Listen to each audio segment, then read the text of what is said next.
রোকেয়া বিশ্ববিদ্যালয়ের শিক্ষার্থী আবু সাইদ হত্যা মামলায় আন্তর্জাতিক অপরাধ ট্রাইব্যুনালের দেয়া রায়ে অসন্তোষ প্রকাশ করেছেন বাবা, মা সহ পীরগঞ্জের মানুষ।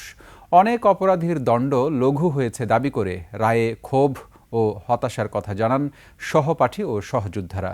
রংপুর বিভাগীয় প্রতিনিধি লিয়াকত আলী বাদলের তথ্য ভিডিওতে আরও জানাচ্ছেন সমর ইসলাম।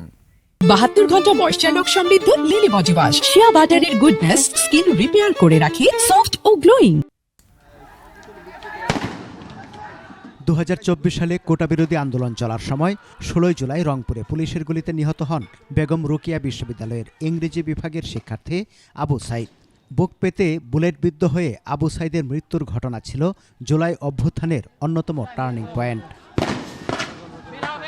সারা দেশে ব্যাপক আলোচিত এই হত্যা মামলার রায়ে 2 পুলিশ সদস্যকে মৃত্যুদণ্ড, অন্যদের যাবজ্জীবন সহ বিভিন্ন মেয়াদে সশ্রম ও বিনাশ্রম কারাদণ্ড দেয়া হয়।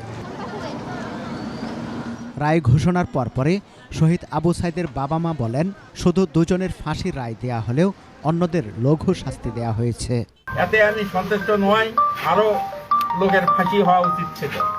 আরো বেশি করে সাজা, বেশি করে অনেক মানুষ বেশি আসামিকে ফাঁসি দিলে আমরা খুশি না, এটা আমরা খুশি নয়।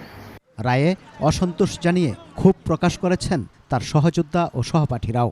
এসি ইমরানের কিন্তু কোনো শাস্তি দেওয়া নেই এবং তার নাম কিন্তু এই যে আসামিদের লিস্টও নেই, তো এটা আমাদের জন্য দুঃখের।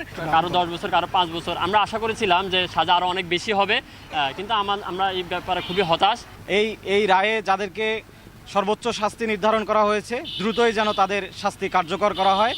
সাজা নিয়ে প্রতিক্রিয়া না জানালেও রায়কে স্বাগত জানিয়েছেন রোকেয়া বিশ্ববিদ্যালয়ের উপাচার্য।